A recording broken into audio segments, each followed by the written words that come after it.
Hi, y'all, and welcome back to another episode of Tales on the Rails. Today, I'd like to tell you a couple stories that are legends or ghost stories. I think a lot of these old legends and stuff like that were written or told by people that had fear of the rails, and I think, well, some of them anyway. Um, they were trying to scare people off and trying to, make these scary kind of stories to, shy people away from riding or taking their trains and stuff like that. Um, the reasoning behind it, I don't really know, but I do have some, historical accounts of people that I think that they started these rumors and started stories like this to, like I said, to scare people away from the rails. But the first story I'd like to share with you is a story that I have written where I tried to capture the same feeling of these old railroad stories and legends. So this is my story called Whispers of the Rails.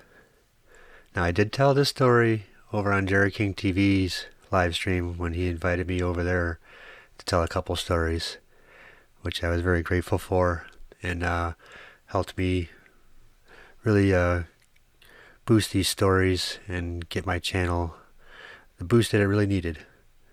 But anyway, back to our story. This story is titled Whispers of the Rails.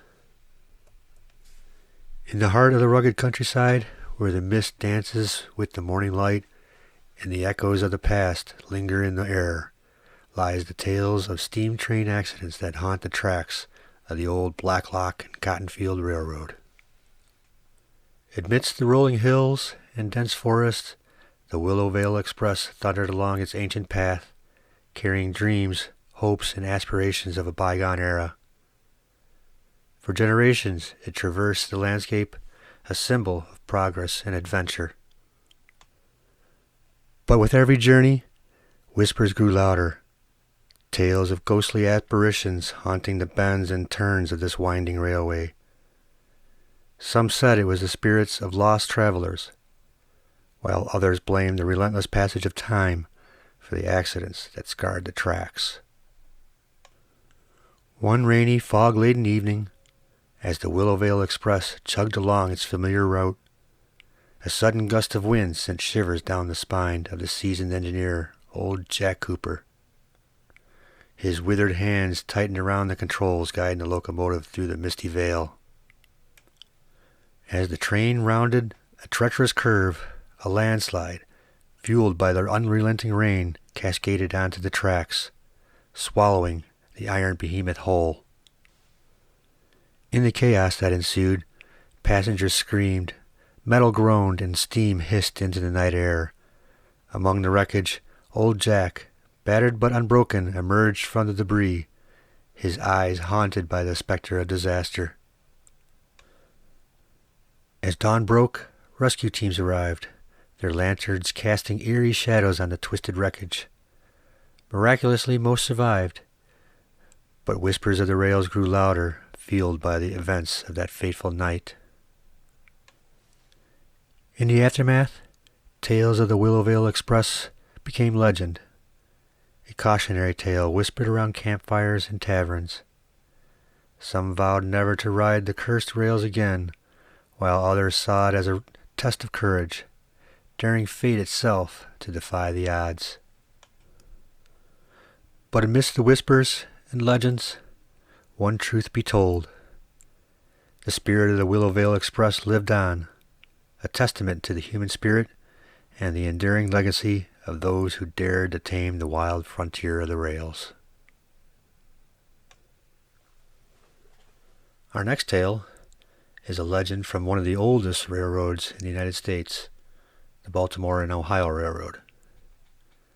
The story comes from Harper's Ferry, West Virginia, and involves a tragic story of a lady who didn't get to see the sunrise during a cold winter night. Her tragedy is how a small issue turned into a freakish accident. So our tale begins with a young woman by the name of Jenny. She had no family to speak of, to protect her or to help her out in hard times. So she occupied one of the small storage sheds, abandoned after the railroad was built in Harper's Ferry in 1833. Those old storage sheds along the tracks were abandoned shortly after the Baltimore and Ohio Railroad was built, and it wasn't long before the poor folk of the area moved in. The sheds provided shelter of a sort, but the winter wind still pierced through every crack and crevice, and the small fireplaces that they constructed did little to keep the cold at bay. A gentle, kindly woman named Jenny lived alone in one of the smaller sheds. She had fallen on hard times, and with no family to protect her, she was forced to find work where she could and take whatever shelter was available to someone with little money. Jenny never had enough to eat, and in the winter her tiny fire barely kept her alive during the cold months. Still, she kept her spirits up and tried to help other folks when they took sick or needed food, sometimes going without herself so that another could eat. One cold evening in late autumn, Jenny sat shivering over her fire, drinking broth out of a wooden bowl, when a spark flew from the fire and lit her skirt on fire. Intent on filling her aching stomach, Jenny did not notice her flaming clothing until the fire had burnt through the heavy wool of her skirt and began to scorch her skin. Leaping up in terror, Jenny threw her broth over the licking flames, but the fluid did nothing to douse the fire. In terror, Jenny fled from the shack and ran along the track, screaming for help as the flames engulfed her body. The train station was not far away, and instinctively Jenny made for it, hoping to find someone to aid her. Within moments, her body was a glowing inferno, and Jenny was overwhelmed by pain. Her screams grew more horrible as her steps slowed. She staggered blindly onto the tracks just west of the station, a ball of fire that barely looked human. In her agony, she did not see the glowing headlight of the train rounding the curve, or hear the screech of the brakes as the engineer spotted her fire-eaten figure and tried to stop. A moment later, her terrible screams broke off as the train mowed her down. Alerted by the whistle, the crew from the station came running as the engineer stopped the train and ran back down the tracks towards poor dead Jenny, who was still burning. The man doused the fire and carried her body back to the station. She was given a pauper's funeral and buried in an unmarked grave in the local churchyard. Within a few days, another poverty-stricken family had moved into her shack, and Jenny was forgotten. Forgotten, that is, until a month later, when a train rounding the bend west of the station was confronted by a screaming ball of fire. Too late to stop, the engineer plowed over the glowing figure before he could bring the train to a screeching halt. Leaping from the engine, he ran back down the tracks to search for a mangled, burning body, but there was nothing there. Shaken, he brought the train into the station and reported the incident to the station master. After hearing this tale, the station master remembered poor dead Jenny and realized that her ghost had returned to haunt the tracks where she had died. To this day, the phantom of Screaming Jenny still appears on the tracks on the anniversary of the day she died. Many an engineer has rounded the curve just west of the station and found himself face to face with the burning ghost of Screaming Jenny, as once more she makes her deadly run towards the Harper's Ferry station, seeking in vain for someone to save her.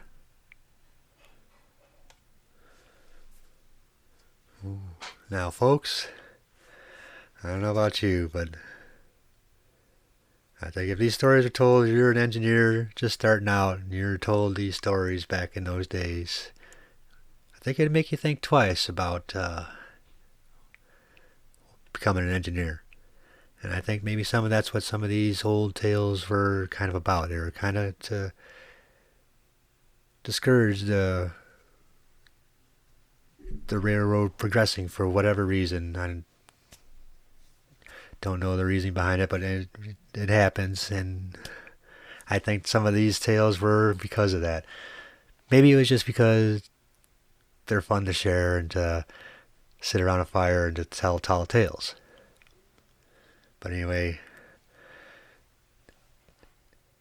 a lot of those old railroad stories are kind of gruesome, like that one. Which brings me to my next story, with another story that I've written. And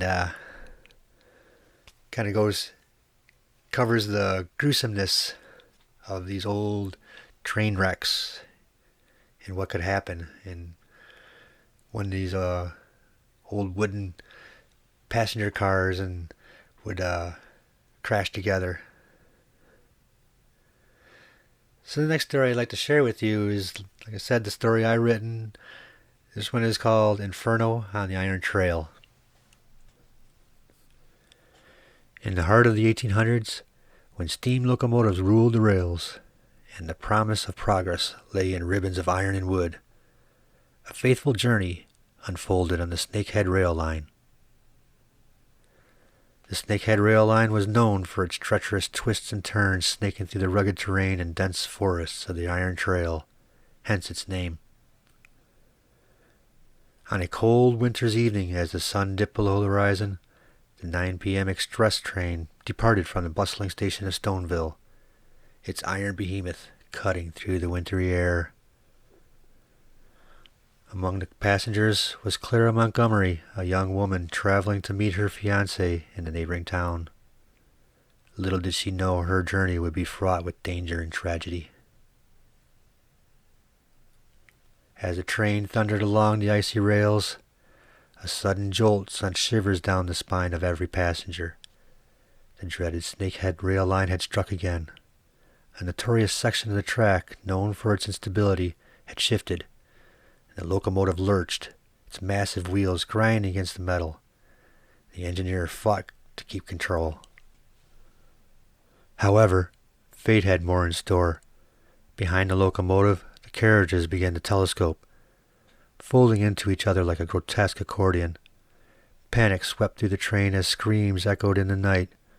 Clara clung to her seat, her heart pounding with fear.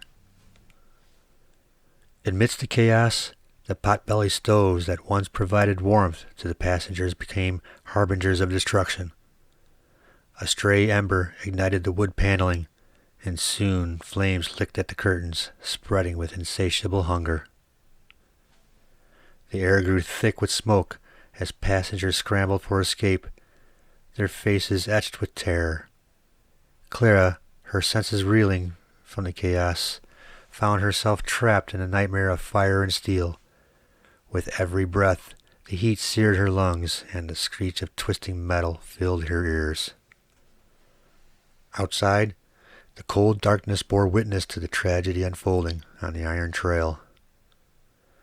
The town of Stoneville, with its twinkling lights in the distance, seemed a world away from the inferno consuming the train. In the midst of despair, acts of heroism emerged. Braving the flames, passengers and crew members alike fought to rescue those trapped within the burning carriages. Through the haze of smoke and ash, humanity's courage shone brightly against a backdrop of destruction. As dawn broke on the horizon, the embers of the tragedy smoldered amidst the wreckage.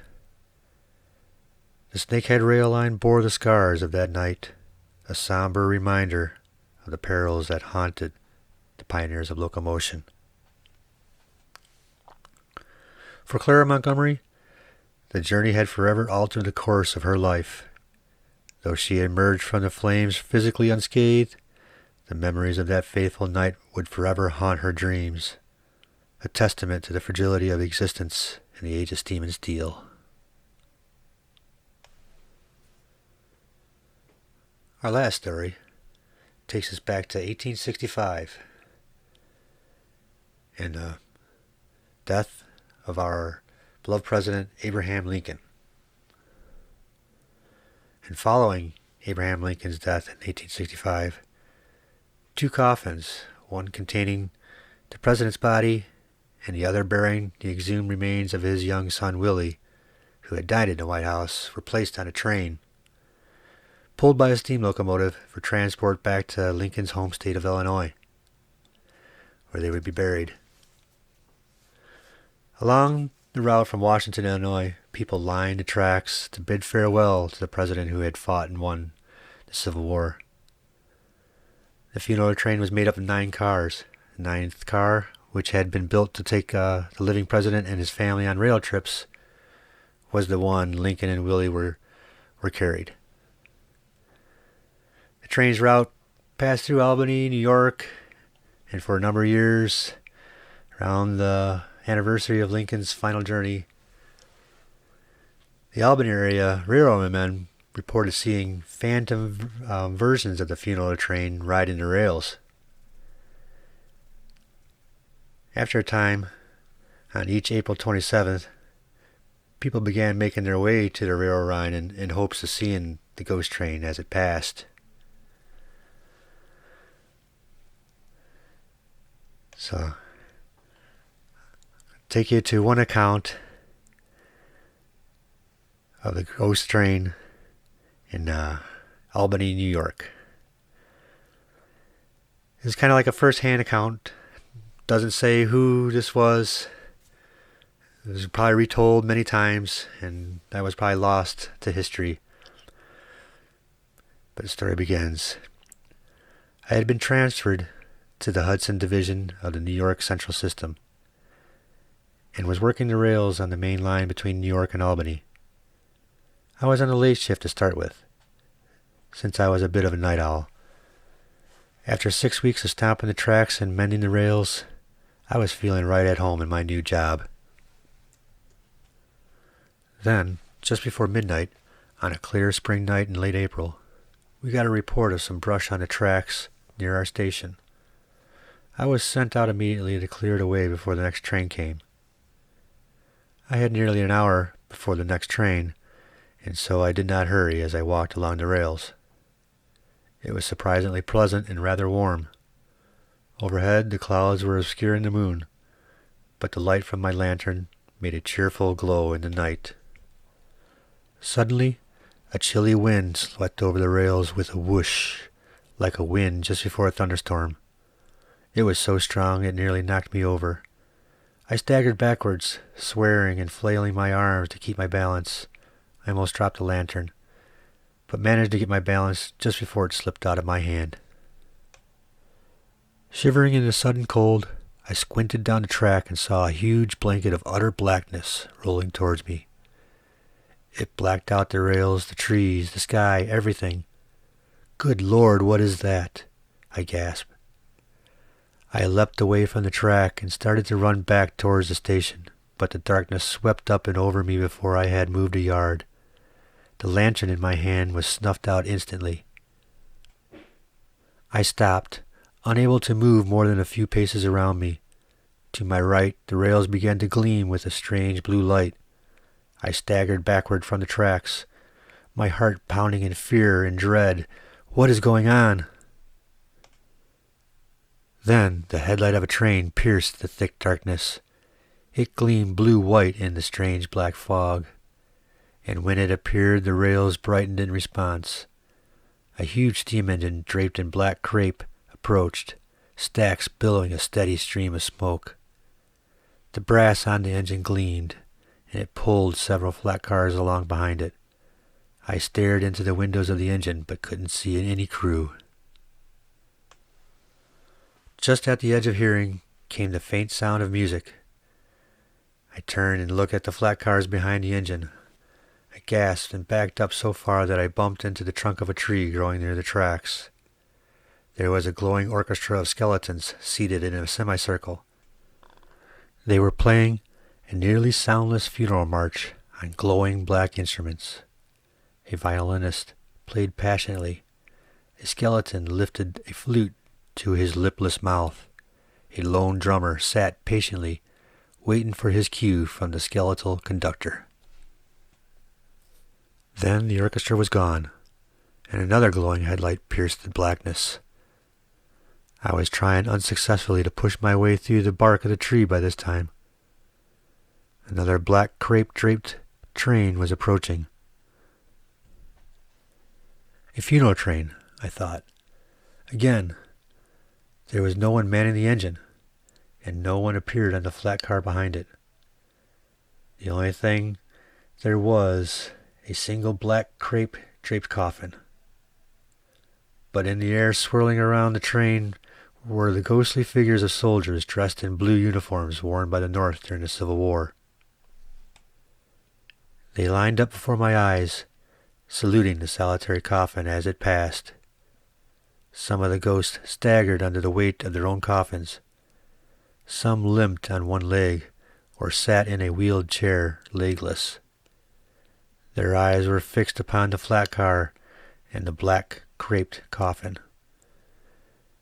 They were joined by soldiers from the Southern Army, and all these lads saluted too, honoring the ones who had fallen.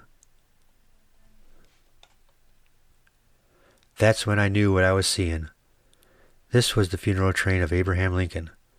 I straightened up and saluted myself, having done my bit for the North many years ago.